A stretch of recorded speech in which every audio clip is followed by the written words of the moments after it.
peraí, filhão, deixa eu ver se eu entendi. Quer dizer então que o seu pai com 63 anos tem um Fiat Mobi, mas você quer que eu com 20 e poucos esteja com uma BM ou uma R1000? Macacos me mordam, hein? E eu acho que esse é um ótimo mote para a gente falar sobre consumo, adolescência e início da idade adulta. Oi, tudo bom? Sou Vinícius Siqueira do Colunas Tortas, sou pesquisador pelo Unifesp, aqui eu falo de análise do discurso e teoria social, e eu vou falar hoje com base no artigo A Socialização de Consumo e a Formação do Materialismo entre Adolescentes, que é da Cristiane dos Santos, da Federal do Rio Grande do Sul, e do Daniel von der Heide, que é da Faculdade Erasmus, da Universidade Erasmus. Eles fizeram uma pesquisa empírica com jovens de 12 a 19 anos, isso num local de socialização ali de jovens, num show de música, e depois com jovens de 19 a 22 anos dentro da universidade, de uma universidade do Rio Grande do Sul. Os jovens de 12 a 19 foram entrevistados 460. São entrevistas aleatórias, né? Vai chegando no público aleatoriamente e vai realizando as perguntas. No caso dos jovens adultos, de 19 a 22, foram 190 estudantes, todos do curso de administração da Federal do Rio Grande do Sul. E eu vou tentar simplificar muito as coisas aqui, porque o vídeo vai ser curto, né? Mas o grande lance é o seguinte: o que a pesquisa queria era medir o grau de materialismo dessas pessoas justamente na idade da adolescência, do início da idade adulta. Geralmente as pesquisas que envolvem o materialismo, elas são feitas com adultos já formados, né? Adultos que já têm a sua carreira, por exemplo, que já têm uma vida formada acontecendo. E dessa vez o objetivo foi tentar entender como que esse materialismo é construído na subjetividade do sujeito. E aí a gente precisa entender que materialismo, que se quer dizer aqui com materialismo, né, é uma propensão para o consumo e para o entendimento de que a posse de coisas vai definir muito de quem eu sou. Pode ser um entendimento de que há uma centralidade dos bens materiais na vida, uma centralidade para conseguir chegar até a felicidade, por exemplo, e uma centralidade para se ter uma ideia de sucesso na vida. Esse materialismo também pode ser visto como uma tendência de colocar nos objetos, né, nos objetos de consumo, uma função que não é só para revelar um traço da personalidade, mas é para marcar uma identidade, que é uma coisa mais profunda. Vale dizer que tem também uma noção popular de materialismo, né? Uma noção de senso comum, em que o materialismo seria aquele consumo desregrado em que importa mais o que a audiência está vendo, né? O que o público está vendo, do que exatamente aquilo que eu estou conseguindo fazer com a minha compra. A utilidade da compra vale menos do que o olhar do outro sobre a compra que eu fiz. E aí, isso pode ser medido em graus. Eu não vou descrever as escalas de medição, eu vou apresentar os resultados, né? As escalas de medição, a maneira como elas foram desenvolvidas. Então, no artigo, se você der um Google, você vai ter acesso a tudo. E vale dizer que, resumindo as diferentes definições de materialismo que são utilizadas comumente, o que se tem é uma percepção de que, a partir desse materialismo, né, o consumo, ele está para além do valor que é prático do consumo de mercadorias. O objeto consumido não tem, portanto, somente um valor funcional, mas tem um valor para outras coisas, né? Simbolicamente vai para outros cantos. De certa forma, faz com que o indivíduo se sinta mais capaz na medida em que tem mais posse de objetos. Interessante que as autoras usam a definição do self para poder falar sobre isso. Um pedacinho da definição, né, que é mais ou menos o seguinte: no sentido mais profundo, o self do ser humano é o somatório total do que ele pode dizer que é seu. E aqui envolve muito mais coisa além de objetos de consumo. Mas o ponto é, para os indivíduos que têm um alto grau de materialismo, muito materialistas, né, tudo se passa como se, magicamente, o consumo de objetos pudesse trazer uma transformação no próprio self.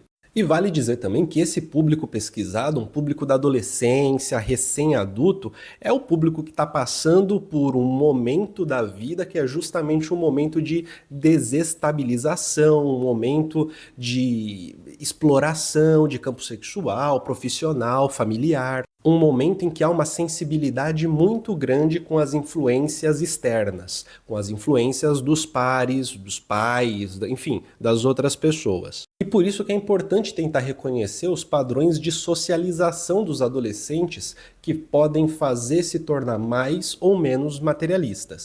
Padrão de socialização são os padrões que a gente vai adquirindo na nossa vida, durante a vida inteira, que vai gerando padrão de comportamento e de conhecimento sobre as coisas. E, por sua vez, um padrão de socialização de consumo tem relação direta com as habilidades, com os conhecimentos que as pessoas têm em relação aos objetos de consumo, tudo bem? Os principais agentes de socialização de um indivíduo são os pais, é a família como um todo, né? Os amigos, é a televisão, talvez hoje o YouTube, as redes sociais mais. Como esse artigo ele é um pouco antigo, as reflexões que ele traz sobre televisão, rádio, mídia, talvez sejam menos relevantes do que o que está sendo apresentado. No entanto, ele é muito relevante do ponto de vista das relações que se tem sobre classe social, sobre gênero e sobre a relação com o consumo que eles têm. Vale dizer que do público pesquisado,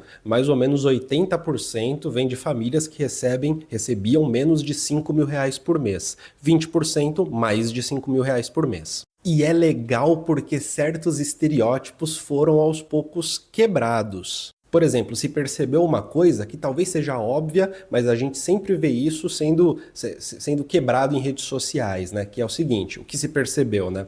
Que quanto maior a renda, mais próximo de comportamentos materialistas se tem. E isso rebate um argumento de coach muito visto em redes sociais de que quanto mais baixa a classe do adolescente, mais materialista ele é, mais ele considera que bens materiais vão realizá-lo no mundo, justamente por conta de uma privação que se tem pela origem de classe. Isso não é verdade. O rico não tem sangue azul, que tem mais consciência das coisas. A tendência é que ele seja pessoas que ganham mais, famílias que ganham mais, tenham ali os adolescentes mais materialistas, que colocam o consumo como algo mais relevante na vida cotidiana. Na segunda parte da pesquisa é interessante porque o que foi pedido é o seguinte, né? Tenta lembrar para os adultos, para os recém-adultos, tenta lembrar da sua adolescência como é que foi a sua relação com os pares, a sua relação com a família, etc, etc. E a partir disso,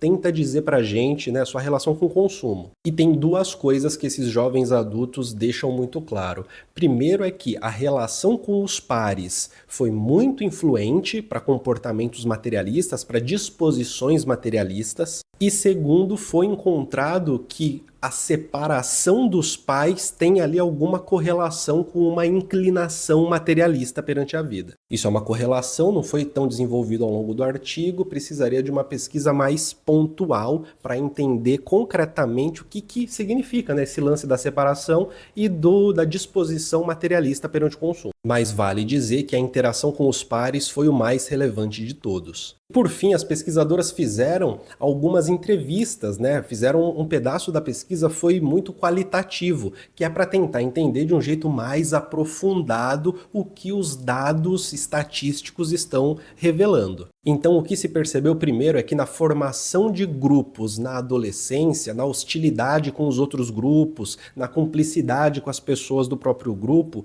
o que se tem ali é uma intermediação disso tudo que se faz também pelo consumo. Uma pessoa entrevistada, por exemplo, ela diz, ó, a gente define a pessoa também pela maneira de se vestir. Olhando para ela, tu tens uma ideia de quem ela é. Dá para perceber, dá para ver a diferença. Então, assim, o que se pensa sobre alguém é diretamente relacionado à maneira como se veste, aos bens de consumo que está sendo exibido, por exemplo. Uma outra pessoa diz, eu gosto de ter aquilo que me representa. Na noite, ninguém te conhece, nunca te viu. E o visual é tudo. E existe uma tendência das meninas serem mais materialistas que os meninos. E aí, gente, acho que todo mundo percebe que o mercado de consumo de itens relacionados ao corpo, identidade, ele é muito maior para as mulheres que para os homens, né? Tende a ser algo muito mais refinado para as mulheres, ter uma relação com o consumo para ter uma adequação da identidade do que necessariamente dos homens. Dessa maneira, uma propensão materialista é diretamente relacionada à influência dos pares. A gente vive no mundo de redes sociais e as relações parasociais que a gente tem com os influenciadores faz com que pareça que eles são nossos pares, inclusive. E uma das consequências disso é também um aumento de um olhar materialista sobre as coisas a partir de influenciadores também. Aqui sou eu falando, já não é mais o artigo. E nem mesmo os pais conseguem ser um agente de freio para o materialismo. Você é materialista?